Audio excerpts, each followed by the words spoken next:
All right, I think we'll get started and hopefully some more folks will join us throughout this presentation. Hi, my name's Johnny and welcome to this event. We're really excited to host you for our Google on Virtual Campus this year. And we hope to bring you a lot of insight into Google, what we have going on in the intern and new grad space, as well as hear from a lot of our Googlers to share more about their insights into what it's like working here at Google. Before we go any further, though, I wish to acknowledge the traditional custodians of the lands in which we all meet today and recognise their continuing connection to land, waters and community. I pay my respects to them and their cultures and to elders past, present and emerging.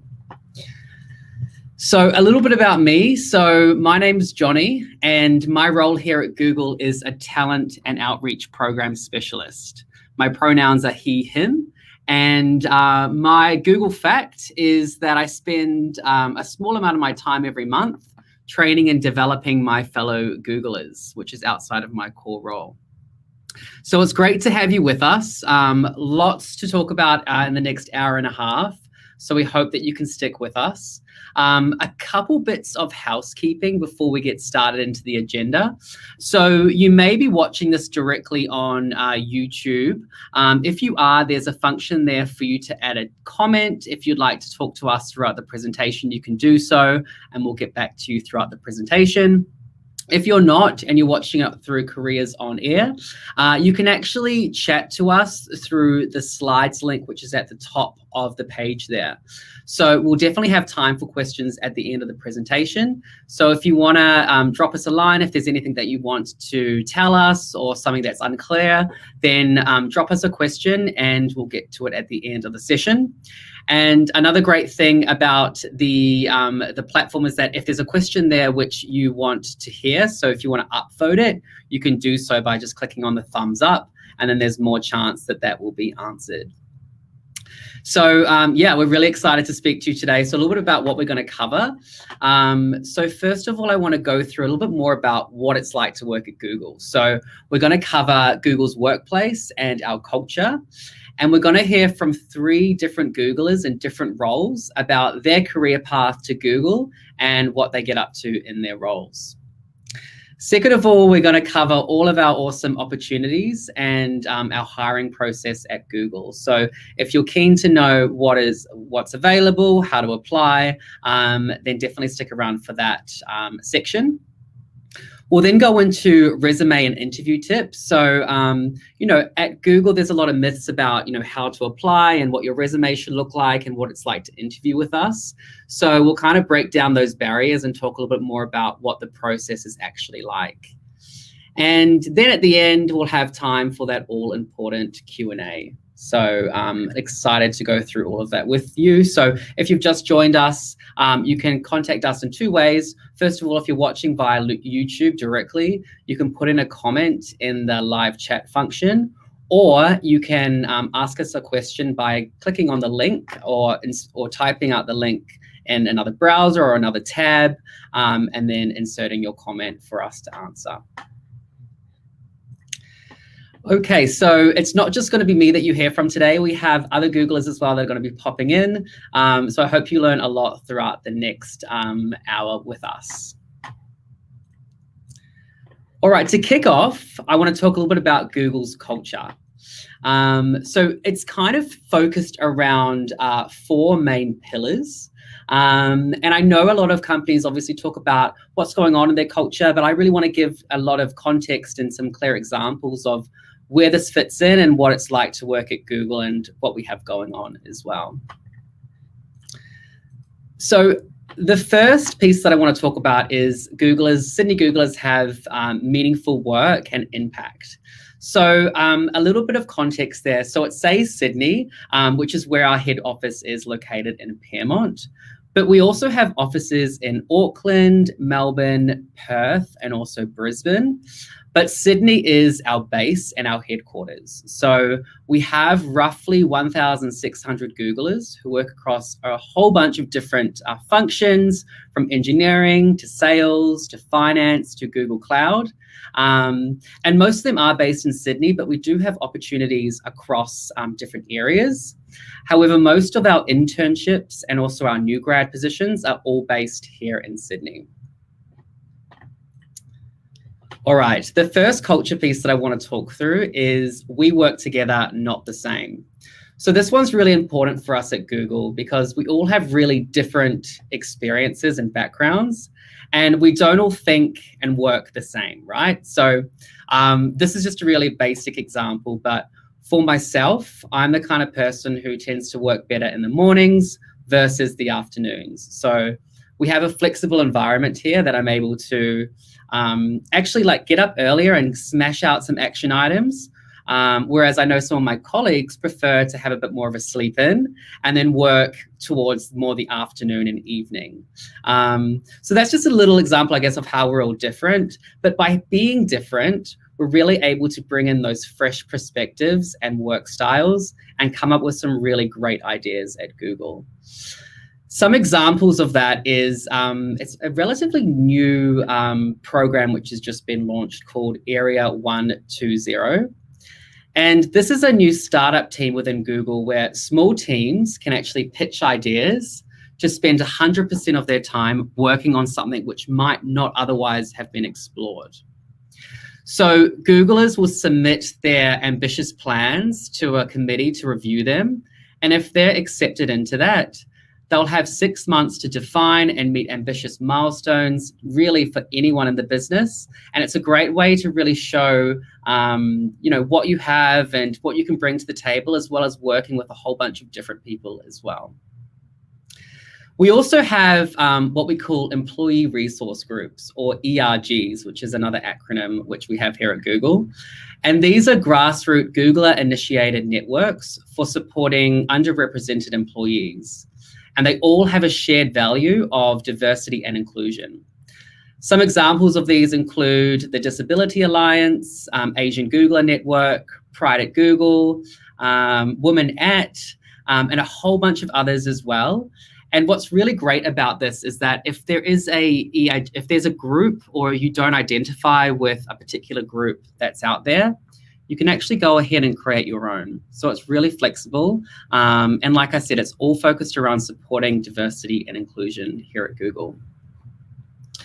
We also have some really fantastic on-site amenities and industry-leading benefits. So I know most folks probably know about our awesome perks, like our food that we have, our food program for breakfast, lunch, and dinner. But furthermore, all of our parental leave, healthcare, and development opportunities really do take care of the need of diverse Googlers rather than just one small portion of Googlers. Okay, the next culture piece that I want to talk about is that we're committed to your future and well-being. So I guess now more than ever, we're really focused on ensuring that Googlers are healthy and happy. Obviously, with the uncertainty of living through this pandemic, the team have really made sure that our employees are able to manage stress in this really strange time, able to maintain work-life balance, and be able to continue to grow their career. Other aspects of this is flexibility with where we're working. So right now, most of us are working from home, but we've also really tried to make sure that that connection piece of being able to talk to Googlers and collaborate is still upheld. So we've had things like virtual exercise classes, meditation, cooking classes, which has all been available for Googlers to take to make sure that they're still connected with their fellow friends and Googlers. There's also a lot of opportunities to continue your professional and personal development. So within Google, we have what we call Grow courses. And these are courses which are all available online through the Google intranet system. And fellow Googlers like myself will actually teach other Googlers on a whole bunch of different areas, such as maybe a new language course or how to code correctly. Perhaps you want to improve your public speaking. So there's lots of internal ways that you can improve your professional environment and your professional skills. And even furthermore to that, which I think is kind of unique to Google, is that we also have the opportunity to do something completely outside of our career and our professional lives to upskill ourselves. So Google will actually pay for a portion of something outside of your core role, like maybe a drama class, a Spanish class. I've even heard of folks who have done like wine tasting, and a portion of this would also be covered by Google, which is really, really cool.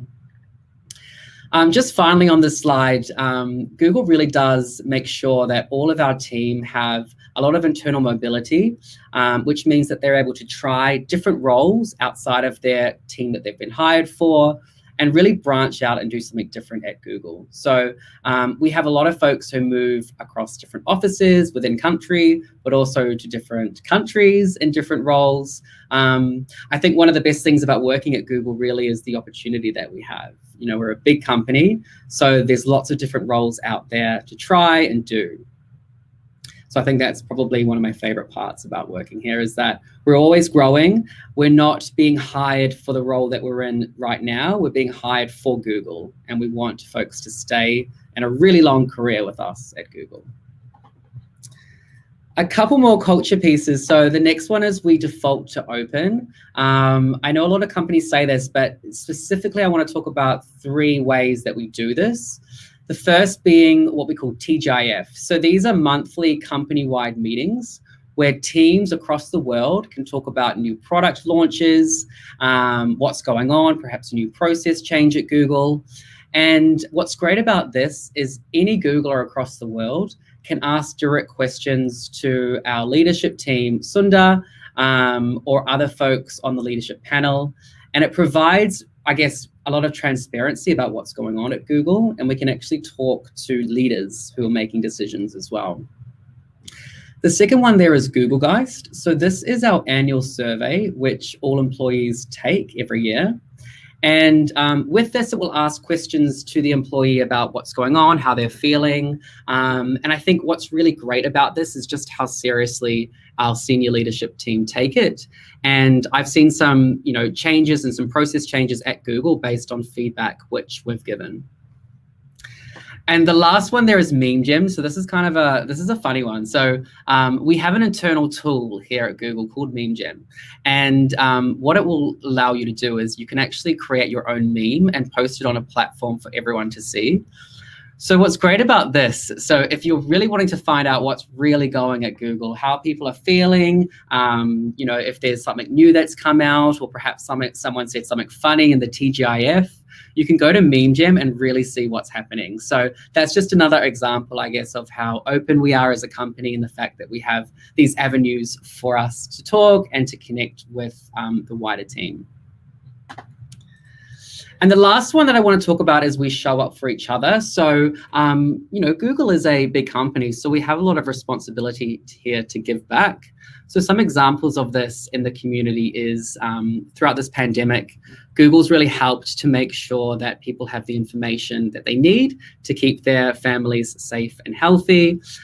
We also partnered this year with Apple, or rather late last year with Apple, to create COVID-19 notification tracking, as well as provided around $150 million to promote vaccine education and equitable access. A couple other things in this area as well. One which is quite unique to Google is called Google Serve. So we have teams and volunteers of people who want to go out there and they want to do something for the community. So Google will actually give your annual leave days to be able to do that. So they'll give you extra annual leave days to volunteer in the community. So maybe you want to help out, volunteer firefighting, or you want to work with Dress for Success, or some other avenue to help the homelessness. It's up to you, and you can really choose which organization you want to get involved with. And like I said, those days that you volunteer will be covered by Google. So that's just a few examples, I guess, of the culture. Would really recommend, if you have any questions about it, drop us a line in the link above or on the live chat through YouTube, and we'll be able to answer those for you.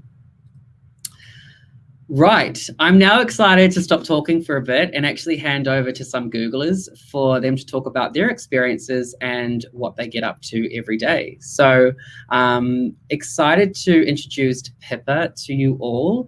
And she is going to kick us off and take her through what it's like for her to work at Google. Thanks, Johnny. Hi, everyone. I am so excited to be here with you all today. My name is Pippa, and I've been at Google for about 2 years now. If you couldn't tell by my accent, I am from New Zealand. I'm born and bred in Auckland, and I made the move over to Sydney a couple of years ago to work at Google. I'd love to chat to you guys a little bit about my career journey thus far, seeing as I was a student and then started at Google. But after high school, I honestly didn't really have much of an idea of what I wanted to do. I thought I'd go into medicine, and then I pulled out at the last minute and went into law, and then I didn't like that. So I actually ended up doing an arts degree, basically majoring in all of the things that I loved. And I settled on history and psychology.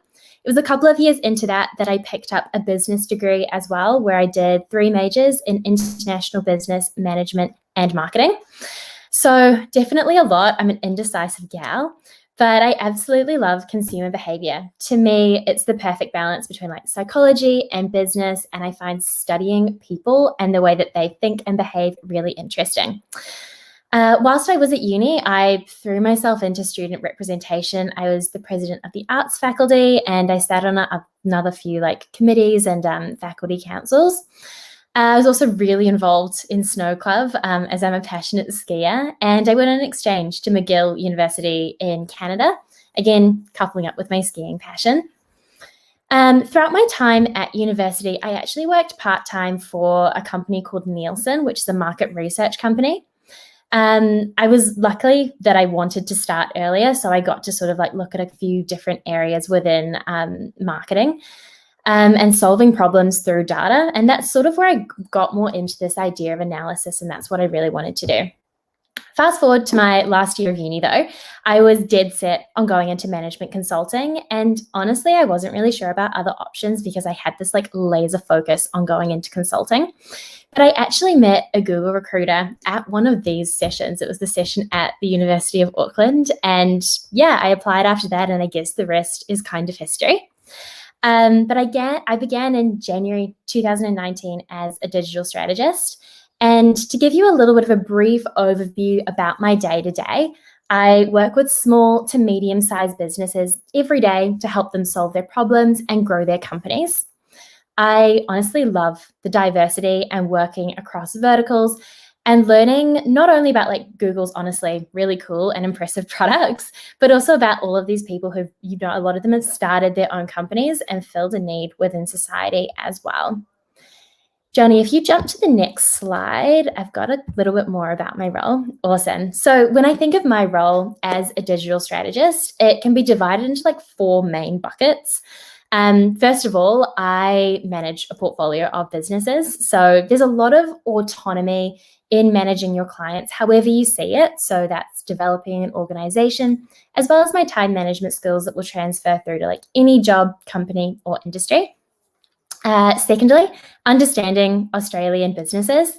I really should have written Australian and New Zealand businesses in here because my portfolio is actually Australia and New Zealand as well, which I love being a Kiwi. The role is really consultative and centers on solutions and selling. About an effective digital strategy for these clients, you really have to take the time to understand their business as well as their key priorities. And really learn how to unpack different business models. So I guess that's more the consulting element that really interested me in this role. Thirdly, you become a business partner in this role. So you're building relationships and earning the trust of clients. And it's honestly a really rewarding component of this role. The everything else was really just the all-encompassing thing that is Google. So I've done what we call a 20% project in another team, which was focusing on growing retail businesses, for instance. I've taken on a ton of projects outside of my core role that really interested me. I'm a part of the Women at Community as well as the Disability Alliance. I got a public speaking group. And now that I'm a bit more comfortable in my core role as well, I actually mentor new joiners coming into the team, as well as one of the business interns over summer. I'll leave you guys with the absolute highlight of working at Google for me, which I don't think we talk about enough, which is the people. My teammates have become some of my greatest friends, and honestly, working at this company, you are surrounded by like inspirational, caring, ambitious people who have really invested in you and your growth, and that shows. I think I'm passing over to Mariana now, but thank you everyone for joining. Thanks, Pippa. Hi everyone, I'm Marina. I just joined Google as a grad 2 months ago in the customer engineering team. So I'm really excited to be here to tell you a bit about my journey to Google and what I do here at Google. So a bit about my background. I studied a double degree of engineering and commerce at Monash. I majored in chemical engineering and data analytics. And during my time at Monash, I was lucky enough to go on a few exchange programs to Copenhagen, the US, and Malaysia. I also got to get involved with leadership opportunities at my university and started a nonprofit called EDAL. In my experience, Google really values people who go out and try and build things, and if they fail, it's okay because you've tried and learned something from it. In addition to uni, I also worked part-time in retail at Forever New as a retail assistant, and then became a data analyst at Forever New while studying part-time. During my penultimate year, I applied for an internship at Google, fully not expecting to get to hear back from them. And then lo and behold, I did. And after a few interviews, I moved to Sydney for 3 months to become an intern at Google Cloud. I was in the professional service team where I worked on a machine learning ops project. I got to develop a technical deep dive workshop and build a working demo for a machine learning pipeline with continual training for a production grade model for one of our clients. After my internship, I had a few more interviews and landed a position in the new grad program as an associate customer engineer. So what is a customer engineer? Johnny, do you mind flipping? Yeah, amazing. So as a customer engineer, we work with the sales team and we're accountable for the technical win. We're there to provide the customer with technical expertise on Google Cloud. And this entails helping them around solutions based on their pain points, their constraints, and their needs. We get to create and deliver proof of concepts and demos to show the customer how they can achieve their goals on Google Cloud. My team spans across Asia, so we work with people from all over. For example, yesterday I was working with a customer in the Philippines, and today someone in Sydney. It means that the problems and challenges they face are diverse and they keep us on our toes, and you're continually learning. So as I said, I started this graduate program 2 months ago, and into the last 2 months I've undergone vigorous training to learn about cloud, working with customers and how to architect complex solutions for customers. I've also gotten some professional certificates and started to shadow some customer meetings with my mentor. I know a few of you will be wondering what it's required to become a CE and the interview process. So I'll let you know, you should know a bit about networking, databases, and how application development works, but they don't expect you to write algorithms in the interview. So that's just some background knowledge. Johnny, next slide. Thanks. So I'll talk a bit more about my time as an intern because I spent 3 months there last year in the office, which was amazing. And the first thing I noticed when I joined Google was how incredible the culture was. Everyone's so supportive and helpful, and almost everyone will take some time out of their day from whatever they're doing to help you. That means them helping you understand a complex problem, writing it out on the whiteboard, doing a whiteboard session, helping you debug your code, whatever it is. People will often take the time out to help you. Google's also very inclusive and full of people with every kind of interest that you can think of. So you'll always find someone that is interesting and has something to talk to you about. I formed some really amazing friendships, just like Pippa, with my interns and people from my team. And I guess what I did most in my internship was I spent a lot of time watching machine models train, not choo-choo trains, although there are those in the office. Anyway, I'm really happy to answer any questions at the end about my experience. I'll pass it on to Hi,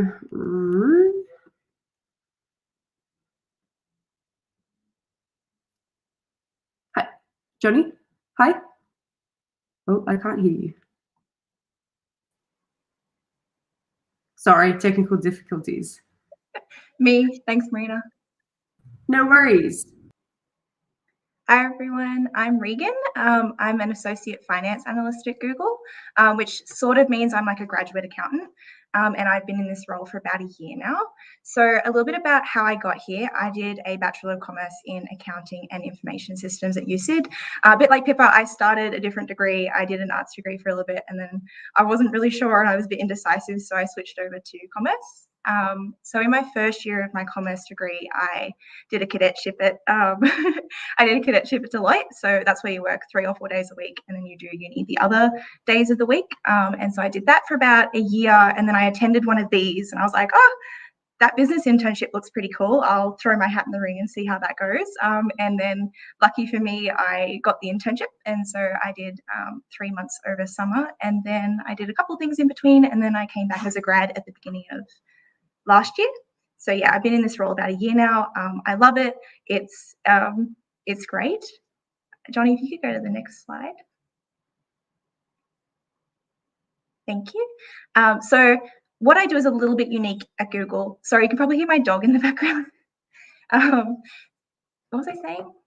Oh yeah, sorry. So what I do is a little bit unique at Google in that my grad job is not just a single job. I actually rotate through different teams over 2 years. So it's a 2-year program. You do approximately 4 rotations through different finance teams. At the same time, you can do your professional accounting accreditation. So at the moment, I'm about halfway through my CA program. You get great training and mentorship from all these various teams throughout Google Finance. So you get a taste of a little bit of everything. You get a lot of input and flexibility into what you would like to learn and what teams you'd like to join. So if you're applying for this role, I'd strongly encourage you to think about what areas of finance, what areas of accounting you're really interested in, and to talk to your recruiter, talk to your interviewer about what you're interested in, because they might be able to fit that in for you. Another thing worth mentioning is that this is a global finance team. So you're not just doing Australian accounting, you're helping out in accounting in Singapore and Korea and Japan and the UK and a little bit of the US. So you get a lot of experience in a lot of very different accounting areas. So yeah, it's pretty amazing. So a little bit about a day in my life. So at the moment, I'm an accountant for an entity. So I'm a company accountant. So we look after things like audits, financial statements, corporate income tax returns, other tax filings, regulatory queries, like when governments have questions for us. We also advise other teams, like sales and things like that, about what's going on in the company. So other teams that you might rotate through, they do a bunch of other things, like there are product accounting teams. So they look after all the accounting for say like hardware or cloud, which is where I'm going next week, which I'm really excited about. Other teams do things like internal controls. They help out on product launches. They help implement new legislation. We give input and advice on things that are happening in regions. We do a lot of training, swap information, and we connect a lot as like a global finance team. Predominantly, we work in APAC, but we do work with the teams in Europe and the US as well. Our team does a lot of fun things, like we do virtual offsites. We had a pet parade, painting classes, shows. They sometimes send us fun deliveries, escape rooms, and all that kind of thing. Yeah, I mean, I think the best thing, obviously, as everyone else has said, the best thing about my role is the people. But I'd also say that this kind of experience is just so challenging, and it's so diverse, and it's just so interesting. So if you're interested in accounting and finance, I mean, there's just so much to learn and so much to do. It's a fantastic role. And I'll pass back to Johnny. Brilliant. Thank you so much, Google. It's great to hear from all three of you. And I hope that everyone on the call got a bit more insight about some of the roles that we have and also just what it's like to work at Google. So like I said, if you have any questions for them, feel free to just pop that into either the chat through YouTube or in that link above, and we'll get to those at the end. So I want to talk about some of the roles that we have. Now, just as a caveat, so these are the live roles. These are the confirmed roles which we are hiring for right now.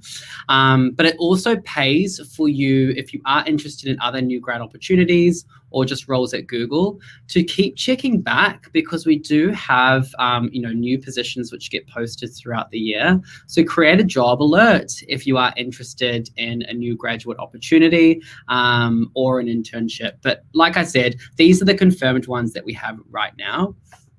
So the first one is our associate finance analyst. So I'm not going to go into this too much. We've just heard about it. Sounds like a fantastic opportunity and a really, great exposure into the finance world at Google.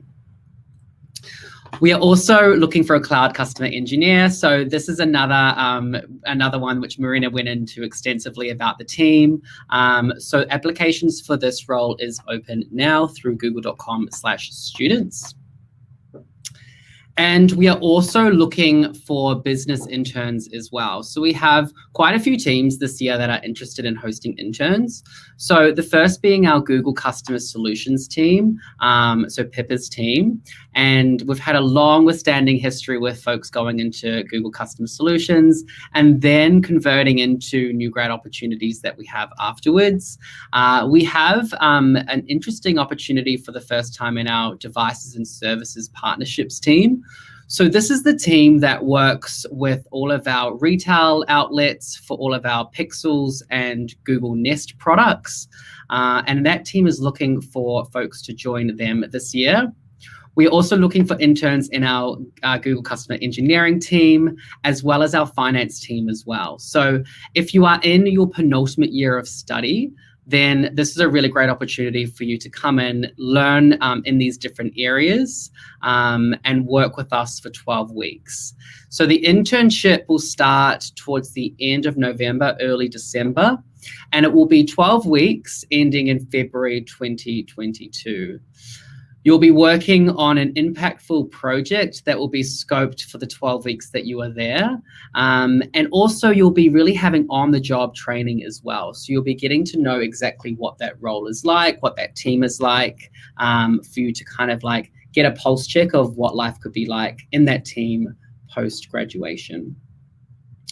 So again, the role and all of our intern applications is on google.com/students. If you are interested, apply. There's just one listing, and the recruiter will assess kind of which team might be suitable for you based on your application, but will also take into consideration your interests as well. Like I said, we hopefully will have some more opportunities popping up. So do make sure that you set up a job alert on google.com/careers so you don't miss out on any future grad opportunities that we have. This is just our intern cohort that we had this past summer. So this year it was a virtual internship with everything happening. But we still tried to make sure that they had just as much of a googly and fun experience as our interns who came in previous years on site. So we had lots of different events and packages that got sent to their house.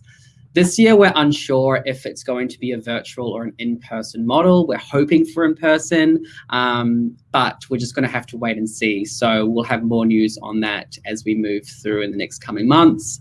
If it is in person, though, and you're not living in Sydney, that's absolutely fine. We will help you relocate to Sydney for the 12 weeks that you are interning with us.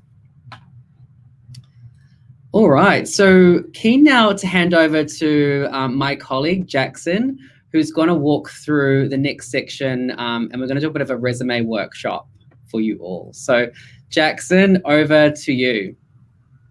Thanks, Johnny, and hi everyone. So great to be with you this afternoon, and thanks for being so active in the chat box as well. Keep the chat coming. So as you know, my name is Jackson. I, like Johnny, I'm also a talent and outreach program specialist, which is a bit of a fancy word, but essentially it means that, well, I'm probably a little bit biased, but I think I've got the best job at Google.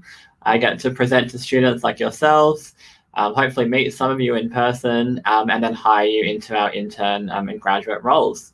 And a quick fun fact about myself. So I've been at Google for just over 4 years now. And in those 4 years, I've actually worked in 4 different teams. So I know Johnny before spoke about, internal mobility opportunities at Google. I can definitely attest to that, given that I myself have moved 4 times. So it just shows the opportunities that are available to you. But let's get stuck into the resume workshop. So I'm hoping now, you've heard from Marina and co, and you've heard from Johnny about the different roles that are available. Hopefully you've picked your dream role that you want to apply for. And now you're thinking, okay, how do I actually make my application stand out when I'm being compared to hundreds and sometimes thousands of students? So I'm going to kind of, in the next 5 or 10 minutes, run through some of my top tips for how to create a great resume. So to start off with, a couple of small things. The first point would be, when you upload your resume for any job, the best thing to do is to do it in PDF format. Sometimes if you upload it in Microsoft Word or another format, it gets a little bit funky, and sometimes we can't actually read it in our back-end recruiting tracking system. So to be on the safe side, PDF is always the best way to go. I always recommend try to keep your resume to 1 page if possible. I know there's probably a lot of things, amazing things that you've done that you want to tell us about. So I would say try to keep it to 1 page. 2 pages would be the maximum. Definitely try and avoid a 30-pager. I've had that before, and even had a nice table of contents, which, like, A, for effort, but again, probably not required for a role at Google. And then make sure that the font is, easy to read. I'm a big fan of dot points as well. It should be clear, consistent, nicely spaced out. In terms of the must-haves, so I would definitely say education. Any work experience you've had, whether that's part-time work or internships, and then also leadership and activities. So this is kind of your freestyle section to kind of tell us a little bit more about who you are outside of your studies, and what makes you you and what makes you different. Obviously good to have, if you've done any volunteering work, if you've won any awards or honors, and then any interests and skills that you have as well that you think might be relevant to the role. But now we're going to do a bit of a deep dive into each section, and I'll give you some tips on what you should include. So the first one is always education. I always recommend having this at the top of your resume, because this will tell the recruiter essentially what role you're eligible for. So of course we want to know the university or institution that you've attended, the degree you're studying, any major or minor, but most importantly here is the start, but also the finish date or graduation date of your studies. And by graduation date, we just mean when you finish the course requirements.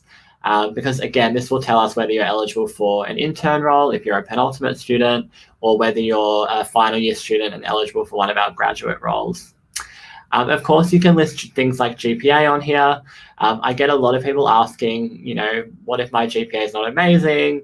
Will I be blacklisted from Google? The good news is we don't have any GPA cutoffs. It's only 1 data point that we look at. So definitely include it, but it will also obviously be on your academic transcript, which will also attach as part of your application. And then one recommendation I'd have is kind of highlight any subjects or any coursework that you think would be super relevant or transferable to the role that you're going for. So, if you're going for the finance role like Regan is in, any specific finance subjects or anything relevant, this would be a good place to include it as well. So once you've got your education sorted, I would say the next section will be work experience. So again, try and have it in reverse chronological order. So, the most recent experience should be at the top, all the way down to the least recent experience. And only call out relevant experience. So for example, if you delivered newspapers when you were 14, that was your first job, Probably not relevant for, say, a cloud customer engineer role. I'm definitely not knocking newspaper delivery, because I'm sure a lot of us started there. I know I definitely did. But really think about what are the roles that are going to be most relevant to the role that I'm going for, and really being able to highlight the transferable skills. Of course, make sure you have your title listed and your dates of employment. And what I always recommend is go through the job description and the minimum requirements of the role that you're going for, and try and link the experience that you've had directly to those, so that we can almost tick a box and say, yes, they've had customer facing experience, they've had experience with relationship management, with working with data, and then we can know whether you'd be relevant for the role that you've applied for. So that would be, I guess, my top tips for work experience. And I guess just a note here, I know some of you may not have had an internship yet, and you're probably thinking, well, like, I need an internship in order to have experience to then get an internship. But what if I don't have, the experience in the first place? To be honest, that's okay. Again, internships are great, but even if you haven't had a chance, particularly if you're in the early years of your studies, you may want to tell any or share any other relevant experience you've had. So that could be, have you done any work in, external organizations or student societies, maybe any part-time work you've done while you've been studying, or volunteering as well, or even, I guess, university projects that you've worked on as well. So you can include all of that, and that can obviously replace physical internship experience. But one thing I would definitely recommend is know your audience. And I kind of touched on this before. Know what you're applying for, know who your audience is, and don't list everything under the sun that you've ever done in your entire life, because I'll guarantee you that will probably take more than the 1 to 2 pages. So be strategic in what you share with us, be purposeful and prioritize as well. And then I guess another point to highlight, when you're talking about your work experience, if you did a sales internship at Microsoft, as recruiters, we probably have a fairly good understanding of, what that involves. But what we really want to see is a focus on impact. And Laszlo, who was our previous VP of People Operations, which is Google's name for HR, he put together this really great format on how to really show impact on a resume. And it goes a bit like this. So it's accomplished X as measured by Y by doing Z. So this is where you write results-based bullet points to really demonstrate what you did, why you did it, and how it was impactful. So instead of just listing out, the responsibilities on a job description, you're actually showing the impact that you had in the time that you were in that role. And Googlers love data. So wherever you can kind of quantify the impact that you've had and include some data points, we'll absolutely love it. So do try to do that as well. So this is, I guess, an example. So the first one is probably not the best way to talk about impact. So this candidate has said, grew revenue for small and medium business clients. So again, like it has shown the impact that they've had, but it's quite broad and it hasn't really included any, I guess, data points to really illustrate this impact. The second one is slightly better. Grew revenue for SMBs by 10% quarter on quarter. So you can see here they've added in the impact, the how, the data point. But I would say the final one is like the ultimate, which is grew revenue from 15 small to medium business clients by 10% quarter on quarter by mapping new software features as solutions to their business goals. So they've highlighted the what, the how, and then they've also shown how they actually achieved that and what they did to result in that impact. And then here's some other examples, again, of work experience. So I'll just leave you to have a look at this for 10 seconds, and then we might move on.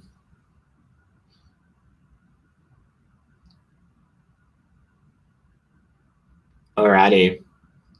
So moving on to our next section. So I said this before, but this is really like your freestyle section. So go crazy. Tell us what excites you. Tell us what makes you you. So this is where, I mean, you can name it leadership and activities, but you can really name this section anything you like. As long as you include things that you're passionate about, that show your passion for business, for the tech industry as well. So again, you could list like clubs or organizations that you're a part of. any research opportunities or research papers that you've written, any volunteering work, any charity work, any personal projects that you've worked on. So if you're like some crazy, amazing entrepreneur and you actually started your own business at the age of like 16, please tell us about this, because we love to hear these stories. And then any development programs that you've been in. So I'm not sure if anyone on this call has been to the Google Business Academy, but that's an example of where you've signed up for a program to really develop your skills. So any development programs, either at Google or other companies, definitely include that here as well. And then here are some final tips. So again, please do put your graduation month and year. If you haven't graduated yet, let us know when you're expecting to graduate. And again, that's not the graduation ceremony, that's when you finish the role requirements. Remember that formula for impact as well. Call out any technical ability. Like, as you can see from Marina, like the customer engineer role is client facing and it is businessy, but it's kind of combined with that technical side of things. So again, any technical skills that you have, whether that's data or networking, or even if you code, that would be amazing for us to know as well, even though it wouldn't be required. Again, it's definitely helpful for us to know any transferable technical skills that you have. All right, so that's my top tips for how to create a great resume. So hopefully you've taken some sneaky photos or written down some notes. But now we're going to talk about, well, now that you've submitted your application, what's the actual process that you would go through? So the first one we'll talk about is for full-time roles. So the first step of the process is our Google Online Challenge. Now, again, this is optional, but highly recommended. And I will explain a little bit more about this in a couple of minutes' time. So I'll just leave that there for now. But after the Google Online Challenge, the first step of the process will be a recruiter phone screen. And that will most likely be with Johnny, who looks after all of the roles that we've spoken about today. So it'll probably be a 30-minute phone call where he'll kind of just get to know you a little bit more and some of your experience, and then determine whether you're a good fit for one of our intern or grad roles, or I guess in this case for our grad roles. And then if you make it through that stage, we then move through to the second round Google Meet interview stage. So traditionally this would be on site, where we'd bring you into the Google office. But right now, due to the pandemic, just to keep you all safe, all of our interviews are virtual. So they'll be over Google Meets, and there'll be 3 separate interviews, and you'll meet with different people from that part of the business. And then if the interviews go well, we then submit you to a hiring committee review. So this is made up of senior leaders within the business area that you're applying for. And essentially they will review all the data points. So they'll look at your resume, your transcript, all of the feedback from the interviews that you've had, and they'll make a final yes/no hiring decision. The reason why we have this additional layer of approval is just to remove any potential bias from the process. As they haven't met you before, they're purely just looking at the data in front of them to make an informed decision. And then assuming hiring committee give the thumbs up, the final step is offer, which is definitely my favorite part of the role. But moving on to internships, so slightly less steps involved, which is good news for you. You'll still get invited to take part in the Google Online Challenge. You'll have the recruiter phone screen with Johnny or someone from our team. You'll then move through to only 2 Google Meet interviews instead of 3. And you'll move through to a separate hiring committee review, which is specifically for interns. And then if that goes well, we'll then offer you the internship. So just to touch on Google Online Challenge a little bit more. So for all of the roles that we've spoken about, applications will close on the 6th of April. So pretty much, I think, like a week to go. So definitely get those applications in. Once applications close, probably about a week or so after that, everyone that applies for one of our internal grad roles that we spoke about will get invited to take part in the Google Online Challenge. The Google Online Challenge will take place on the 16th and 17th of April. So you'll all get invited, you'll be given a link to register, and you'll be given a unique code as well. And then on the day, either on the 16th or 17th, you'll log in, you'll complete the online challenge, which I believe goes for 45 minutes. The online challenge is not necessarily something you can prepare for, so don't panic. It's mainly just to assess your problem solving, your, I guess, general logical reasoning as well. So definitely, like, not really much you can do to prepare for that one. If you don't do well, that's okay. Of course, if you do really well in the online challenge, your application will get flagged to our recruitment team and they will prioritize you. But if you just have a bad day and it doesn't go to plan, you won't get blacklisted from Google. Again, it's only one data point we look at. And even if you don't take part in the challenge, we'll still review your application and consider you. So just keep that in mind as well. All right, so enough from me. You've probably heard enough of my voice for now. So I'm going to pass back to Johnny, who's going to take you through some top tips for interviewing. Thanks, Johnny. Cool. Thanks, Jackson. Yeah. So now that you're all up to speed in our process, we're going to cover, the interview process and what you can expect, if you were offered a interview. So feel free to take a few notes. We are going to do a quick demo as well with one of our interview types as well. So as you can see there, Google is made up of some really great people, which, I think a few of our speakers have highlighted already. So when we are looking for the next generation of Googlers, we will assess on quite a few things within the interview process. First of all, we're going to look to see how a candidate thinks, their leadership skills, their ability to be a team player, also known as Googliness. And we're also looking at transferable skills for role-related knowledge. In the next 5-10 minutes, we're going to focus on that first bullet there, which is how a candidate thinks, or what we call general cognitive ability, or GCA. Really, this is just a fancy term for problem solving here at Google. And if I'm being honest, it's probably the interview type which folks probably stumble up on the most in the interview process. So we're keen to just share a little bit more about this and just give you a few tips if you are offered an interview, not an internship, an interview. All right, so what is a GCA interview? So in this particular interview, it will usually go for 45 minutes. We will ask candidates open-ended questions in order to figure out how they might approach and solve problems. Now, one key thing here is that there is no one right answer for how you might answer a general cognitive ability question. It's really about your thought process and how you use data to inform decisions, which is the most important. So it's not like a maths equation where there's X, Y, Z as the correct answer. It could be a whole bunch of different answers, but it's just about your process to actually get to the answer that the interviewer is interested in. Now, Google has stepped away from the typical brain teaser questions, which you might have heard about a few years ago. So nothing about any golf balls fitting into the Eiffel Tower, nothing like that at all. The majority of all of our questions for GCA are related to the role that you're applying for or related to what you might be doing at Google. They could be either hypothetical or situational interview questions. So with hypothetical, these are questions that usually start with, imagine a time when X. And with situational GCA questions, these are usually situations which you might have faced in the past. So it would usually start with, tell me about a time when X. In any event, you'll work through the same process, which we're about to talk to you about in terms of answering that.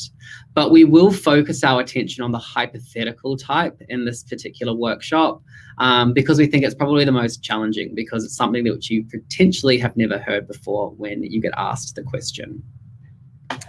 So on the next slide, this is the framework. So this is what the interviewers are really wanting to know when you're actually answering the question. So when the interviewer asks you your GCA question, the first thing that you really want to do is you really want to make sure that you understand the question that is being asked of you. So some techniques for this, first of all, would be just to take a deep breath because the question is probably going to be quite long-winded.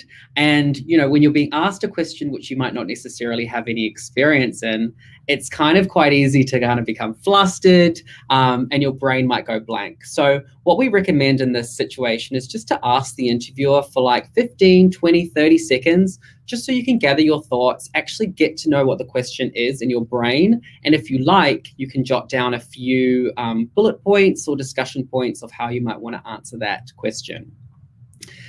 So once you've done that, the first thing that you will do to really make sure that you are understanding the question is to actually ask the interviewer some clarifying questions. So this is really, really important, because what you're going to do is you're going to show the interviewer that you're actually trying to understand exactly what the question is and what your, what your impact is. So we will do a demo of this so you can kind of see how we go about this in a live demo interview. But that's super important. So the first thing that they're looking for is understanding the question. The second thing that you want to do, instead of just jumping into your answer, is that you need to show to the interviewer that you're preparing to give your solution. So by doing this, you can prepare in a lot of different ways. So maybe you would prepare by finding some data points. Maybe you would speak or look at the external market to see what they're doing. Maybe you would look at historical data, or you would talk to Googlers or talk to people in the role to help you answer the question. So you'll need to be able to show that you've prepared before you jump into answering the question, in order for the interviewer to know that you're setting yourself up for success. Then once you've done all that, you can actually then answer the question. So you can actually provide to the interviewer one or two possible solutions to the question that they've asked you. And if you like, you can provide pros and cons to each of those solutions. And finally, which is probably one of the most important parts, is that you want to justify exactly the solution that you've given. So if you provided two solutions, choose the best one and tell the interviewer why that is the best one. And make sure you're following it up to tell the interviewer that that is the correct way to go. For example, you could say, this is the best solution, and I'll make sure of it by, in 3 months' time, I'll follow up and look back to see historical data to make sure that there's an improvement there. And if there is, then I know that that is a success. Whilst you're doing all of that, and I know it's nerve-wracking, you want to make sure that you are communicating clearly. So again, it's tough because, for a lot of people, it's the first time doing an interview, first time potentially that you are even hearing about this particular question. So it's important that you're able to communicate your idea carefully to the interviewer. If this is not making sense to you right now, no worries. I'm going to bring my friend Jackson back into the call, and we're going to actually do a sample question. So Jackson's going to be the interviewer in this scenario, and I'm going to be the candidate. And I want you to just think about some of the things that I just went over in the previous slide. Listen out for them. And at the end of the demo, we'll be asking you, for your thoughts about, how we went and what you heard. So Jackson. Hello. Hi, Johnny. I'm going to hand it over to you. I'm good. That's great. Well, look, thanks so much for taking the time. So I'm going to run through a couple of questions. So do take your time with them. And we really want to understand, your thought process, and take the time to break down those problems. Of course, ask me if you have any questions as well. Does that sound okay? Great. Looking forward to it. All right, let's do it. So the first question, Johnny, that we're going to ask. So it's a hypothetical scenario. So imagine you started working at Google. And after a month, you were immediately asked to help manage a team because its productivity was low. How would you approach this situation with your new team? All right. Thank you, Jackson. Can I just have a couple moments just to gather my thoughts here, just so I make sure I understand the question? Yeah, go for it. Great. Okay, Jackson, I have a couple questions for you. Yeah. How big is this team that you're referring to? Yeah, sure. Let's just assume it's 5 people in the team. Okay. And Jackson, does the team currently have a manager assigned? So in this situation, let's assume that they did have a manager, but the manager left Google a month ago, and since then, the position has been vacant. Okay. All right. I'm just going to make the logical assumption here, because I don't have all the information, that the team is an experienced team. So everyone has already onboarded, and they've all successfully completed their onboarding. Can I make another assumption, Jackson? Yeah, go for your life. Okay, great. So I'm also going to assume here that the team enjoys working in a collaborative environment. So those are the two assumptions that I'm going to make. And then I've also taken what you've said to help me really understand what's going on here. All right, so in order for me to really answer this question, I'm going to want to come in and really speak to a few people and really prepare for this in order for me to understand my solution. So the first thing that I want to really do is I really want to understand what the core problem is. So why is productivity so low?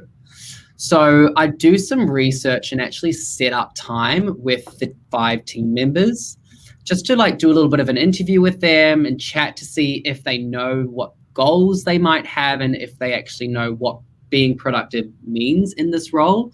Sometimes I feel like, a possible problem here is that they actually don't know what productive is and how to go about doing their role. So that might not be communicated properly. I'd also want to maybe look at some historical data. So actually go and look at previous records, see how their work has been, if there's been a dip or if there's been a particular season which they haven't been productive, to see if there's any historical data there. And I would also connect with HR as well to make sure that, what I'm doing in my way about going across with all of this is acceptable too. So that's some of the things that I would do to really prepare. And once I've done that and I've gathered that information, I'll be able to figure out here that there is 2 reasons why this team is not productive. The first being is that the team have been working remotely for the last year, so they don't feel as though they are connected with their team and they don't feel like they are working together as they once did when they're in the office. And the second problem here is that from preparing and getting this information is that I found out that this particular team don't actually know what does productivity look like in this role. It hasn't been communicated to them. So here's my solutions, and there's 2. The first one is actually doing some virtual team building. So if we can do that in person, great, but if not, it would be virtual. And the second part of that would be in that team building, just to have a session and a training session on what exactly being productive is in the role and just communicating the targets and the expectations to the team as well. So once I've gone through with that kind of dual solution, I'd make sure that that is a success by putting in a roadmap. So after 3 months of putting that in place, I'd look back to make sure that their productivity has increased since when I first came on board. And I'd also do the same 6 months down the track. If I see an increase of 60% productivity, then I know that this has been a success. And that's my answer. Great, thanks, Johnny. That's super detailed, and thanks for being so thoughtful in your approach there. You touched on a couple of stakeholders, but could you maybe just expand on that a little more? Have you kind of taken into account all the different stakeholders with your approach, and who may some of the stakeholders that you'd have to work with be? Yeah, so I think maybe one that I didn't consider earlier would be using my other managers. So I've just come into this role. I'd actually perhaps see if I can talk to other managers in similar teams to get their thoughts and feedback about, this approach, if they have any historical data about this particular team, if they've noticed or if they've heard of any red flags with any of the team members as well. So I think that would be another huge stakeholder for me on top of the others that I discussed earlier. Great. Thank you so much, Johnny. We'll be in touch. Great. Thank you. Cool. Thanks, Jackson. So folks, that was a bit of a demo interview on GCA. So obviously, I've had time to kind of prepare for this. So it's okay if it's not as polished as kind of what I went through. One thing I want to note here is that the interviewers are always going to want for you to do well. They're not coming into the interview with kind of, let's make sure that they don't do well. That's not what we're about. They will steer you in the right direction and help you if you are off track. Someone's asked how long the answers should be. So really it depends. The interviewer will probably carry on until they feel as though they've assessed you on that question. So I think for a GCA hypothetical, anywhere between 5 minutes is probably okay. The interviewer will most likely ask follow-up questions as well. So maybe that one question can actually probably go for maybe 10, 15 minutes, depending on whether or not the interviewer has all the information that they need. All right, well, hopefully that was helpful for you. And yeah, because you joined the call, then there's definitely, you got the upper hand now with a few tips from us. So hopefully that was helpful. A couple of things before we close off and get to the Q&A. So if you would like to stay in contact with us, and we hope that you do, we have this great resource called Connect with Google. So this is a monthly newsletter which we send out to our team members and everyone who's subscribed to learn more about what's going on at Google, opportunities that have come up, and also there's some prizes in there as well. So the link is included and it's on the screen there. So you can go ahead and sign up, and we'd love for you to become part of the Google family. So hopefully now you're all keen to apply for a role with us. So just a little tip on how to do this. So all of our applications are online now at google.com/students. Update your resume and pop it, and also your transcript, and then you can just go ahead and submit that through to us. Like I said, if you are keen on other opportunities, definitely set up a job alert so you're alerted as to when new opportunities come online, and then you can apply for those as they come on board. All right, before we get to questions, we'd love your feedback on this session as well. So please provide us your feedback through this form here. We'll also paste it into the chat, so you should see it there coming through. But if you can't see it, you can go ahead and type it in the browser or on your phone. So we'd love your feedback on this session. If there's anything that you want to give us feedback on, or anything that you want to say, please do that. We'll also draw one lucky person who provides us feedback. We'll give you a Google swag pack as well. So definitely go ahead and fill that out for us. All right, I'm going to go straight into our questions because there's quite a few questions that have come through. So we'll answer as many as we can, and hopefully there's some questions as well for our volunteers, so it's just not me talking the whole time. All right, so first question here. Can international students apply for graduate roles? So the short answer is no. So for our graduate roles, you would need to have full working rights. For our internships, you are welcome to apply. Next question is, I'm interested in the business intern role. Are there any certifications that can help set me apart? So I feel like we kind of covered this a little bit in our resume workshop. If you're involved in any, any extracurricular activities, any leadership opportunities at university or school, this would be awesome to put on your CV just so we can get a taste of kind of who you are and what you're about. Again, it really depends on the role that you're applying for, right? So, if you are looking to get into the cloud world, there are certifications that you can take online. And Marina, I don't know if you know any specifics that folks can do. I'll add you to that. Marina, are there any specific cloud opportunities online that folks can jump into if they're interested? Yeah, of course. So part of the first year of our program is getting certified by Google. Google has cloud certifications, but if you come in with an associate cloud engineering cert or a professional cloud architecting cert, that's amazing, and you'll definitely be above the rest, I guess, in terms of prepared, and you'll stand out. So. Absolutely. And there's also other courses on Grow with Google. So, if you are interested at all, do some research online. There's quite a few Google courses and other aspects which can really set you apart on your CV. So definitely take a look online as well. Thanks, Marina.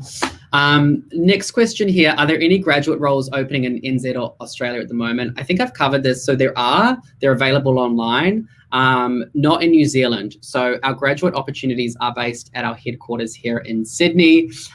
If you are, successful, then Google will help with relocation for you to come over, and that will all be dependent on obviously borders opening and things like that as well. So we have a lot of folks who are working remotely, and that will continue, I think, until the end of September at this point. So hopefully next year, though, when our graduate roles start, we'll be mostly back in the office. So our closing of our applications this year is Tuesday, the 6th of April. So make sure that you get in before then. Next question, is there a way for students unable to travel to Australia and land an internship opportunity with Google? Yes, so we are unsure right now of whether or not the internship will be virtual or in person. So if it is virtual, then really you could do the internship from anywhere. You would need to be studying at an Australian or New Zealand institution though, in order to apply for an internship with us here. But Google is obviously a global company, so if there's opportunities out there, wherever you are more than welcome to apply for those as well. What else? Let's see, I think there was a comment here for Regan, which I'm going to present. Regan, so did you take certification like CFA or CPA? I'm interested in an accounting and finance role in Google and wonder if I need to take that certification. So I'm just going to add Regan to the call. Hey, yeah, great question. The short answer is no, because if you're just graduating, then you're not even eligible to really start those professional accreditations because you need to have a degree. So Google support me to do my chartered accounting. So that's something that they probably encourage you to pick one of those professional accreditations and start that when you become a graduate. In terms of certification, probably not a lot, nothing that I can think of personally, but my advice would be to maybe, our financial statements are publicly available. It might be good to give them a glance over. Cool, thank you. There's a question that's come through on the live chat. Yeah, cool. I think where we can register for the online challenge, we will send that out to you if you've applied for a role with us. There's a question here, with an experience in marketing and sales, which positions are offered by Google for students with management backgrounds? So great question for that first one. We actually have a really great role called the Associate Account Strategist role, which we do usually post and have every year. At the moment though, that's not online, but like I said, please do check back and set up a job alert, because for someone who's interested in sales, this is a great opportunity to come in a new grad opportunity and really learn the ropes in this industry and in the tech world at Google. The other question there is, do you need to have an Australian degree to join Google Australia? No, so you don't.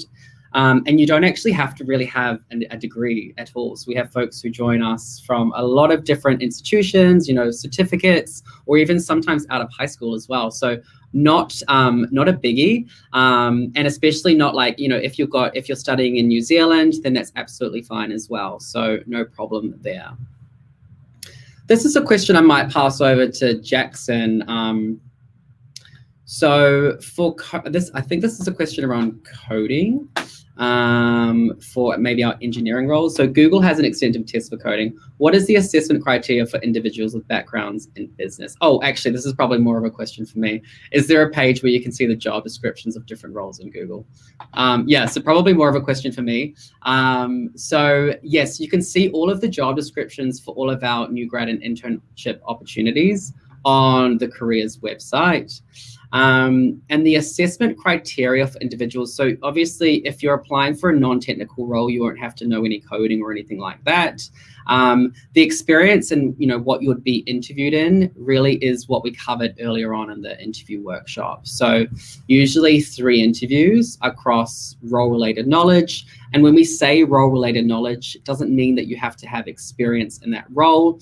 It could be that you have, you know, previous experience in your group assignments, what you've done at university, or maybe a previous internship or some work experience. That would be transferable to the role that you are applying for. Okay, what else? There's quite a few questions which I think we've already covered. Question, is there any position in Google where you can carry out your job online instead of showing up physically? This is a great question. Jackson, do you want to answer this one? Yeah, sure. I guess I'm on the screen, so I should probably be useful. Awesome. So is there any position in Google where you can carry out your job online instead of showing up physically? So again, like as Johnny mentioned, right now, you know, for example, our Google Sydney office is starting to open up again. but of course it's still optional. So some of our Googlers are still working from home. So remote working arrangements are being organised. Now, again, this will be reviewed in September. So who knows what the future will look like. Eventually, I would assume most of our roles will be in person. So again, it's a good idea to eventually be physical in the location that the role is being advertised. That being said, though, even if you're not eligible for an internship or a graduate role, we run a lot of different virtual programs as well. And any virtual development program we run, you can join from anywhere in the world. So if you're back in your home country and you want to get involved in any of these programs, you can. So they're not paid opportunities, but they are still a way to kind of connect with us and develop your skills remotely. Great. Thanks, Jackson. Just a couple more questions which I've seen. Any opportunities to be part of Alphabet deal structuring? Not at this level. So like I said, this is covering more new grad and intern opportunities, but Google is a big company with lots of different roles. So definitely have a look online if there's anything that if you feel is suited to you, then you can definitely apply. How many internships are offered each year? This number varies, and we don't let folks know how many we have. It's not confirmed right now, but we are definitely looking for quite a few across different areas, which we talked about in this year, which is super exciting. I think that is, there's one here actually, which is in software development. One second.